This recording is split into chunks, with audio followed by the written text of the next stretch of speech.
What's up, everybody? Today we will be looking into Raytheon, the subsidiary of RTX Corporation that specializes in missile and defense manufacturing and, of course, distribution. And without further ado, let's get into it. Right, so if you guys watch the short, right? So if you guys watch the short, we will be answering the big question: how does Raytheon stop missiles? Right? Is it like a Wi-Fi router? Yeah, that's Is what it you're not all like- thinking about. Exactly. Is it not like a Wi-Fi router? Do you know what I mean? So I think we're getting into that later, right?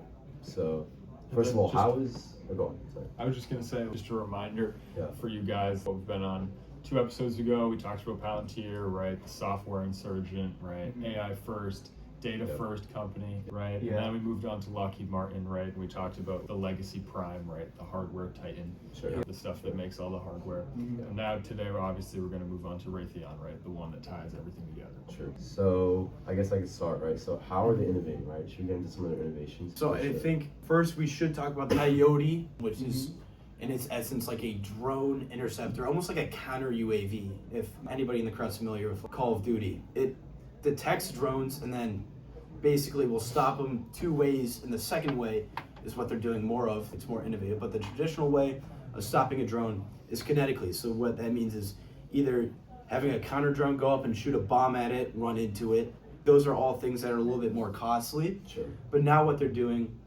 is dismantling all these enemy drones electronically. So instead of wasting a ton of money on shooting a missile, deploying a drone at it, they're literally just sitting from a computer or getting a drone nearby to hack into its system and dismantle it. Literally make the drone fall down from the sky. Yeah, because the problem is that one of the Patriot interceptor missiles is $4 million. SM-6 is $5 million. But one of those drones, so it's like Right. the marginal cost of that is absurd. Yeah. But we're using the laser technologies like we're talking about. The cost of using them, like around just initially assemble them, is effectively just the diesel used to power the generator. You know, reading Raytheon's website and what they basically describe this drone as, they call it a drone. They call it this. They use the term about a system that combines data detection, electronic warfare, what Dom talked about, like your Wi-Fi. Like we all surprised when we learned it could do something like that. But now that they've materialized this, I think they have a $5 billion contract from like the government, and they have around 6,700 interceptors. That's $670 million. Yeah. It's 100,000 pop compared to 4 million or 5 million for a missile. Yeah. So behind this is that like electronic dismantling. Yeah, like Yeah. so Sure. with a lot of Raytheon's new inventions, obviously with the growing tensions in the Middle East, there's a lot more demand. They've already secured a ton of more government contracts coming up, like $268 billion.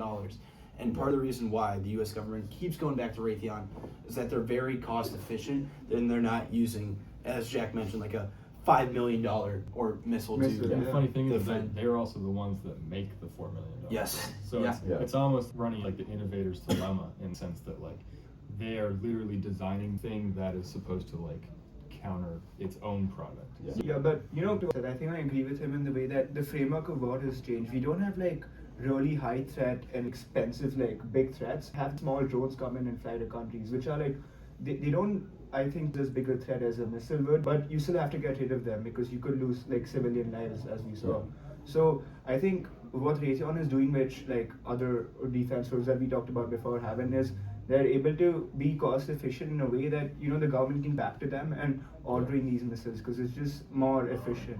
So is this like how they're innovating? They're kind of in between hardware and software. I mean, not Yeah. in between, like They're doing accumulation of counterparts, both, yeah. right? They're and kind of what they're selling countries. I mean, And that's like differentiating more in Lockheed right? makes like the and Sure. then puts all of the weapons. It's like you on said, that. like they're Yes. almost like right in the middle then, They're right? almost right, yeah. Okay. Is that what, like relies on this because they can do it all almost? It seems. I would Yeah. assume so. Yeah. yeah, and it's not just the United States government either. Sure. Like they, a big example of Raytheon, was the Iron Dome in Israel. They helped construct that along with the U.S. government and Israel. Does that use the Coyote system or is it? I think I'm it not uses sure. the They use the laser weapon Patriot system. It's the air traditional. the Yeah, it's a Patriot traditional system, more yeah. Patriot. But then also Okay. they have contracts in Germany and Spain, and then they were a huge part in the Ukraine war, Yeah. supplying their drones and missiles against the Russian army. Yeah. So really all over the world, and they're not just selling their missiles or drones, they're selling the systems behind that.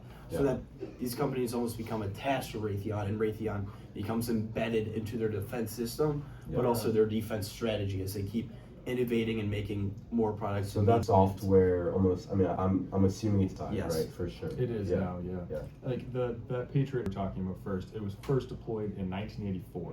Yeah. And since then, there's been 4 iterations of it. In the next generation, like makes the previous one like completely obsolete. Yeah. Yeah. You know what they're doing is that they're making, I'd say, like the defense so much more and like sustainable that I think no firm has done, which makes this like I think a completely new prospect to look upon from what we've seen in our previous episodes.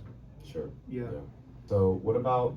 I was hearing like on the news the other day. It's like the it's S. Right? Yes. So that's the new weapon system, Yeah. right? Mhm. Get into that a little bit because I really want to learn more. Yeah, about so that. it's quite literally a laser beam that comes out of the Yeah. drone. Yeah. Like, Yeah. it is very cool. Yeah. Instead of like a big or rocket or explosion, which obviously creates a lot of damage, but it's also very costly. The new laser system, it's very cost efficient and it's also very precise. So it can go into a lot of more crowded areas per se, and like get or like can assassinate some higher very quickly and without any excessive civilian casualties. And the funny part is that like Raytheon, when it first got its start back in like the 50s, it must have been, they were the company that invented the first commercial microwave oven.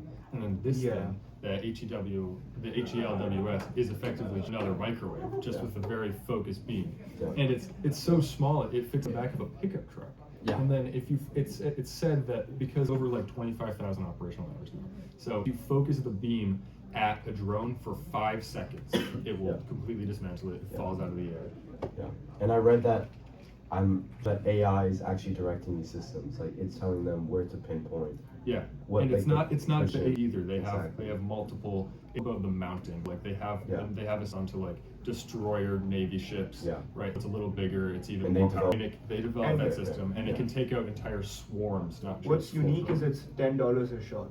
exactly. Yeah, $10 a shot is like I think 100,000 like cost difference. Like I think cost per drone would be so much less as compared to a missile, and you lose less lives. So that's kind of what Raytheon's value proposition, right? Yeah. It's efficiency, and then it's just very cheap to get the same results compared to if you hire. And that aligns with the innovations, right? I mean, they're matching Lockheed Martin innovation, but they're doing it at less of a cost, right? Yeah. So, I think it's And it's not Raytheon's boutique firm. Like No. they're all over the place. They employ 180,000 people globally. We're talking about a global defense superpower, and it's not just U.S. aligned. It's aligned with all these countries, and I think that's what makes it kind of. They are the biggest revenue defense contractor Yeah, in the world. they're basically like that, I would say. yeah.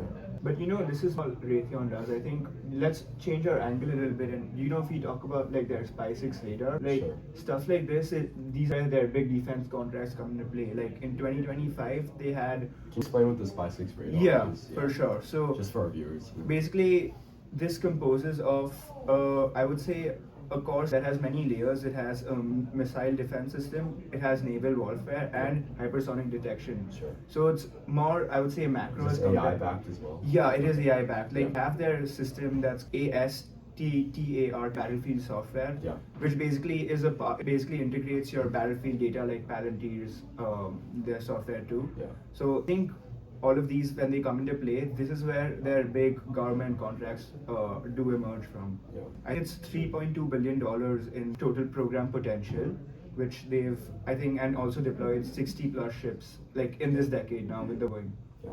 Do you guys think that this is like where warfare in general is going? It's a matter of innovation. I mean, Yeah. Yeah. It's almost like Yeah. your competitor to contract, like, Yeah. and only through innovation. Do you guys think that's where? Like, Well, it's yeah, I going? mean, the recent innovation in terms of like anti-defense has been drones. We proved that in Ukraine. So then Raytheon, like they changed their whole, like not necessarily they changed their whole like company, but they started really focusing on like anti-drone warfare and Yeah. like how to defend against drones. So clearly, yeah, one side responds with innovation, the other contractors have to respond with additional innovations. Yeah. And I think it's Raytheon in that sense has become valuable in that all these governments are now facing scrutiny from just like the general people on how they're using taxpayer money.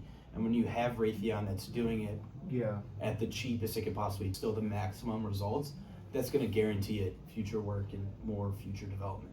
Yeah. What we said, as war revolves, it's initially over like the last 10 years of how evolved from someone who just didn't like sell you these radars, but they showed you this sensor infrastructure that obviously made your responses more efficient and faster. Yeah. But what Raytheon's done is it's made it more efficient, like because we see or dumped out so much scrutiny to the government because they're using so much taxpayer money. So they're not just controlling your response, your timing and targeting, but they're also making it more efficient. Yeah, and it's like these governments are being scrutinized through lots of taxpayer money, of course. And Raytheon, and there's like two additional things that just make Raytheon very ethically questionable. Number one, every single bomb found in like the Yemeni schools, right? That was created. That was one. But at the same time, every missile that was shot down in the Iron Dome, right? Every single interceptor that was also made by Raytheon. Yeah. So it's almost like in a way they're kind of playing both sides of the coin. Yeah. But furthermore, just into like money, Raytheon has very consistently to the Pentagon about how much like things cost. They're constantly overbilling. Saw one stat that said Raytheon has lied to the Pentagon every 3 years since 1990, and that's just when they've been caught.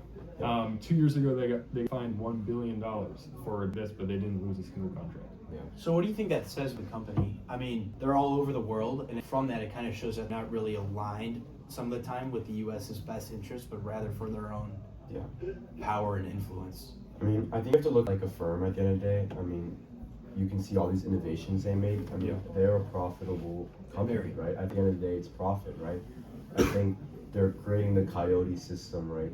They're creating the LWS, like the laser system, the SPY-6 radar, like Preet was talking about, and all these, and the AI and software all behind. I think at the end of the day, it's for profit. I think yeah, it's a matter of like we have Raytheon. At the end of the day, we have to come to terms with the fact that they're going to cheat, right? They're going to cheat the contracts and whatever. And I think really the question is whether or not the industry and the governments are going to scrutinize them for doing that, and how well they're going to scrutinize them for doing that. I gotta ask like a big question, right? Everybody's talking about replacing jobs, right? Do you guys think, like, what about the defense sector? We're talking about, we've talked about 3 companies have, a majority of the market share, all these innovations, right? Do you guys see, the defense sector squeezing maybe jobs, right? Like, especially with the SPY-6 radar, right? The old movies, people on naval radios and looking at stuff. I mean, not to do that anymore, right? It's all AI. I think it's already happening in a way. We see how these missiles, they don't no longer need human responses. It's like you get a phone call, you just say yes or no. Like, should we bomb them? We know what's happening. We know when it's going to happen. Do we respond? I'd say, like, maybe there might be job cuts within military as everything's becoming more automated and streamlined, but Raytheon's still upping production. Like, the amount of missiles and drones they're making in these past recent years has been growing exponentially. So I think that the defense sector will continue to remain a prominent player within the U.S. economy and global economy in general. But yeah, it's just going to keep growing. Your question specifically kind of like our Palantir, which was that like their moat data access and algorithmics, and that everything's going to become AI nowadays and whatever. But I almost would like to counter that we made in that episode with the fact that Raytheon moat is manufacturing scale and like expertise with semiconductors. In fact, they have employees like actually like bending metal and like building systems. Like that's like no of that is going to be completely overcome with AI. I mean, I think we covered a lot. Yeah. So do you want any final reviewers based on these 3 episodes? I think pay attention, right? They're the biggest companies. They're gonna be some of the biggest companies in the world, and we've talked about all their innovations, right? I think they're gonna keep innovating, and we'll And I be seeing think a lot of always look at the complete angle. Like there's no wrong. There's always a gray area, as we saw in all these 3 companies. There is always a gray area. They're not operating just as, I guess, factors of the U.S. government. A lot of the times they're acting as their own independent agencies. So the question is, I guess now after looking into all 3 of these companies, is to really know what their true motives are and like the impact that makes in the real world. especially their innovations. I mean, we kind of the point of our podcast, right? We've raised the question of who's in defense, and we've found that the answer is everyone, right? In their own ways. But I think one question that is like yet to be fully is who's being held accountable, and the answer is nobody. So thanks guys for watching. Thank you for watching. Thank you guys.